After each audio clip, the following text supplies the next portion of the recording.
해오름교회 성도 여러분 안녕하십니까? 서상배 목사입니다.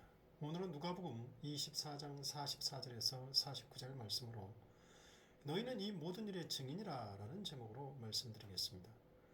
지난 2주 동안 예수님의 부활을 제자들이 믿을 수 있었던 것은 예수님께서 그들의 믿음의 눈을 열어주시고 마음을 열어주셨기 때문임을 누가복음 24장을 통해 살펴보았습니다.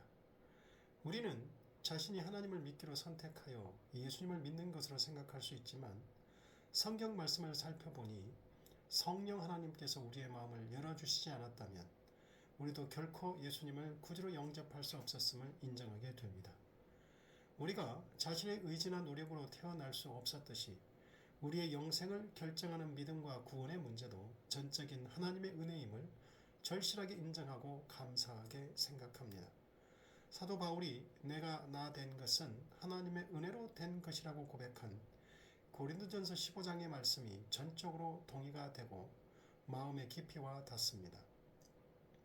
내 인생의 시작도 내가 한 것이 아니었으니 과정도 끝도 더구나 새로운 시작도 내가 하는 것이 아니라 하나님의 은혜로 하는 것임을 다시 한번 확인하였습니다.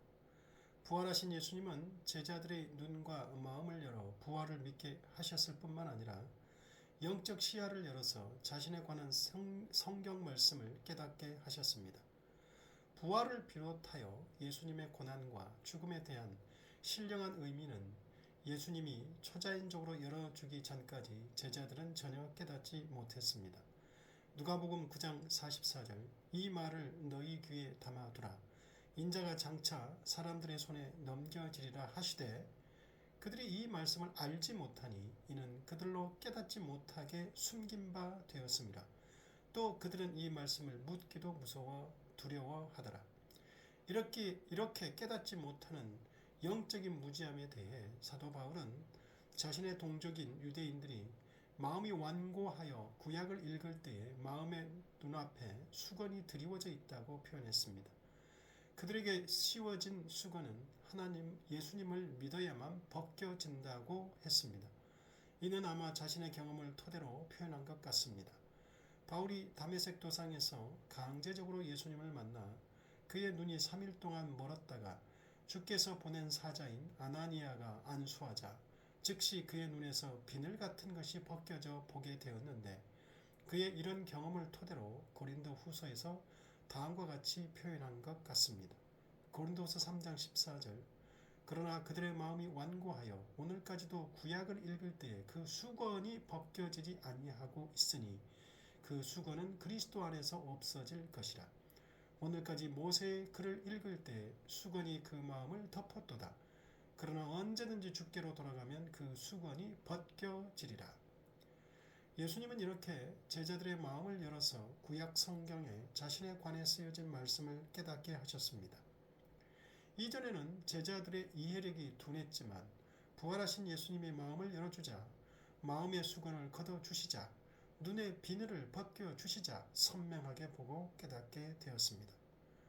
부활하신 예수님이 제자들의 마음을 열어 세상에서 마지막으로 가르치신 내용은 두 가지입니다. 첫 번째는 예수님 자신의 죽음과 부활이 구약 성경의 예언대로 성취된 것이라는 말씀입니다.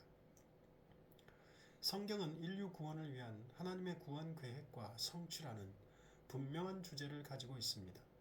하나님의 구원 계획과 성취는 예수 그리스도를 통해 이루어질 것이라고 일관성 있고 분명하게 기록되어져 있습니다. 그러므로 성경을 한 문장으로 요약하면 예수 그리스도를 통한 하나님의 인간 구원이라고 말할 수 있습니다.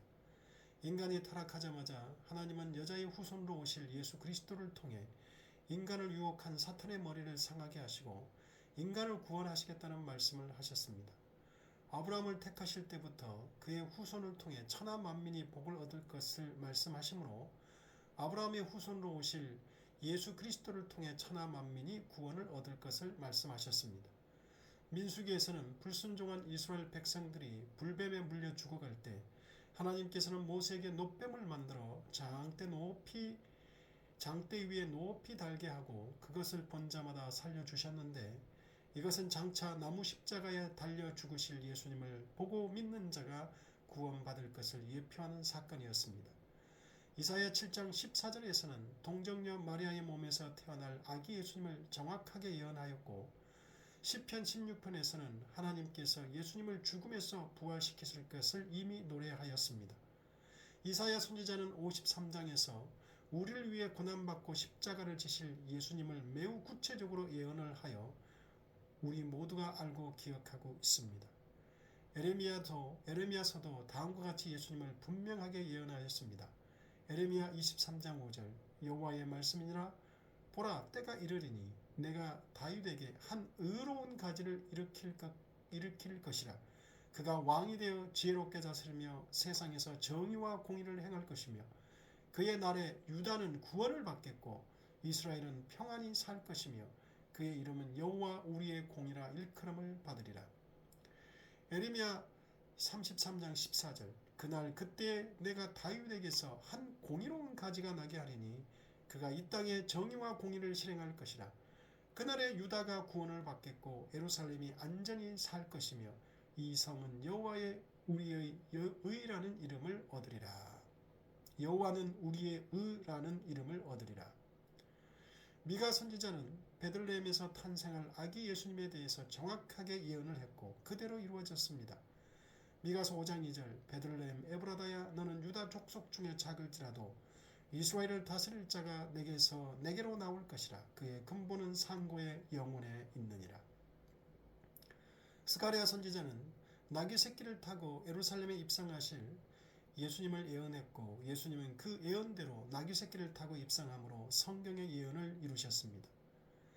스가랴 9장 9절 시온에 따라 크게 기뻐할지어다 예루살렘에 따라 즐거이 부를지어다 보라 내 왕이 내게 임하시나니 그는 공의로우시며 구원을 베푸시며 겸손하여서 나귀를 타시나니 나귀의 작은 것 곧 나귀 새끼니라. 복음서 저자들은 이렇게 예수님은 구약 성경의 예언대로 오셔서 순종함으로 하나님의 구원 계획을 이루시기 위해 고난을 받아 십자가에 죽고 예언의 말씀대로 부활하셨다고 공통적으로 기록하고 있습니다. 누가도 당연히 이것을 부활하신 예수님의 가르침을 통해 기록하여 전하고 있는 것입니다. 우리는 성령의 감동으로 하나님의 살아계심을 믿게 되었습니다. 성경 말씀이 진리임을 믿게 되었습니다. 그리고 이렇게 성경 말씀은 예수님을 통해 우리를 구원하려는 하나님의 구원사임을 믿게 되었습니다. 예수님이 창세기부터 우리를 구원하기 위해 예비되었고 말씀대로 오셔서 말씀을 성취하신 구세주임을 우리는 확신하게 되었습니다. 예수님의 마지막 가르침의 첫 번째 내용이 바로 이것입니다. 두 번째는 예수님의 이름으로 죄사함을 얻게 하는 회개가 예루살렘으로부터 모든 족속에게 전파될 것이 이미 구약 성경의 예언대로 이루어질 것이라는 말씀입니다. 먼저 앞에서도 언급했듯이 하나님의 말씀은 반드시 이루어졌음을 살펴보았습니다. 무엇보다 예수님이 그렇게 말씀하셨고 자신이 그 증거임을 가르쳐 주셨습니다. 우리는 하나님의 말씀이 살아 역사하며 반드시 이루어진다는 것을 믿음으로 알고 있습니다. 창세기에서부터 요한계시록까지 성경은 그 내용이 이루어지고 있음을 기록하고 있습니다. 그리고 예수님의 이름으로 죄사함을 얻게 하는 회개가 예루살렘으로부터 모든 족속에게 전파되는 역사가 실제로 인류 역사 속에서 이루어져 왔음은 교회가 그 증거입니다. 이러한 예수복음 전파의 예언은 이미 창세기에서부터 있어 왔음도 앞에서 구체적으로 살펴보았습니다. 그리고 사도행전을 비롯한 신약 성경은 예수 복음이 모든 족속에게 전파되는 과정과 역사를 자세히 기록하여 전해주고 있습니다.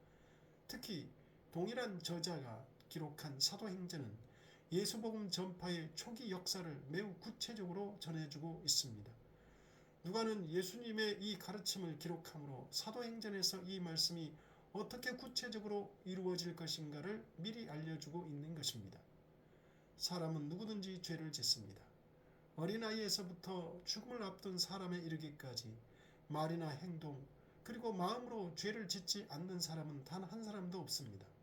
죄를 지으면 대부분의 사람들은 죄책감이 들지만 죄의식이 없는 사람도 있습니다. 그렇다고 죄가 없거나 사해지는 것은 아닙니다. 죄책감이 없거나 죄를 스스로 사한다고 없어지는 것도 아닙니다. 모든 죄는 대가를 지불해야 사함을 받을 수 있습니다. 그래서 모든 인간은 죄값으로 죽음을 맞이하는 것입니다. 그런데 예수님이 우리 대신 죄값을 십자가에서 지불하셨습니다. 이 사실을 믿고 우리가 자신의 죄에 대해 회개함으로 말미암아 죄사함을 얻는 은혜가 임한 것입니다. 즉 예수 이름으로 죄사함을 얻는 회개가 우리에게 성령의 역사로 이루어진 것입니다. 이러한 역사는 2000년 전 사도들에 의해 시작되었고 오늘날 드디어 우리에게까지 전파된 것입니다. 하나님의 역사는 이렇게 계속 이어져 왔고 앞으로도 주님이 다시 오실 때까지 계속해서 이루어질 것이라고 말씀하신 것입니다. 이런 예수 복음 전파의 말씀을 가르치신 후 예수님은 제자들에게 이 모든 일의 증인이라고 말씀하셨습니다. 예수님의 삶, 즉 순환과 죽음 그리고 부활을 목격하였고 함께하였고 그 의미를 성경을 근거로 하여 깨닫고 눈이 열리고 마음이 열리게 된 제자들에게 예수님은 47절에서 언급한 지상 최대의 명령을 증언하는 증인이 될 것을 선포하고 있습니다. 이로써 예수님의 지상에서의 모든 활동이 완결에 이르고 있습니다. 이제 남은 것은 하나님의 보좌 우편으로 승천하시는 일만 남았습니다. 그리고 예수님의 일은 지금부터 증인들에 의해 새롭게 시작되고 있습니다. 이 새로운 시작은 사도행전으로 이어질 것입니다. 누가는 자신의 또 다른 저작인 사도행전에서 이 내용을 전개합니다. 누가복음의 끝부분에서 사도행전이 시작되고 있는 셈입니다. 오늘 이 말씀은 오늘날 우리가 몸담고 있는 교회 그리고 우리 자신과 너무도 밀접한 내용입니다. 제자들에게 하신 말씀을 누가가 기록하여 우리에게 전하는 목적은 그 말씀이 우리에게 하신 말씀이라는 것입니다. 우리가 예수님에 관한 이 모든 일의 증인이고 이 말씀이 모든 족속에게 전파되어야 한다는 말씀입니다. 예수님은 이 말씀을 하신 후 마지막으로 이렇게 말씀하셨습니다. 49절 볼지어다 내가 내 아버지께서 약속하신 것을 너희에게 보내리니 너희는 위로부터 능력으로 입혀질 때까지 이 성에 머물라 하시니라. 예루살렘부터 모든 족속에게 전파되는 일은 성령께서 역사하실 것이기에 예수님이 보내실 성령을 기다리라는 말씀입니다. 실제로 사도행전의 기록을 보면 복음 전파의 역사는 오순절 성령 강림으로 시작되었습니다. 이렇게 누가의 복음은 자연스럽게 사도행전으로 이어집니다. 그리고 사도행전의 역사는 성령 행전의 역사입니다. 성령께서 역사하심으로 인해 우리에게도 구원의 복음이 전파된 것입니다. 이제 우리에게도 구원의 복음이 성령의 역사로 전파되었듯이 우리를 통해서도 또 다른 사람들에게 성령으로 인한 복음 전파가 이어질 것입니다. 이 일을 위해 우리가 부름을 받았고 이 일에 우리가 함께 예배하며 기도하며 복음 전파하기를 원합니다. 기도하겠습니다. 하나님 아버지 감사합니다. 우리를 예수 그리스도의 복음의 증인으로 세워주시고 우리를 구원하셔서 일꾼으로 세워주심을 진실로 감사합니다. 말씀으로 깨닫게 하셨고 성령으로 마음을 열어주셨으니 성령께서 우리의 마음을 다시 한번 여시사 하나님의 증인으로서 예수 그리스도의 십자가 증인으로서 부활의 증인으로서 쓰임받게 하여 주옵소서. 우리에게 사람을 붙여 주시옵소서. 가정에서 직장에서 주변에서 우리에게 사람을 붙여 주시사 부활의 증인으로 세워 주시옵소서. 예수님 이름으로 기도드리옵나이다.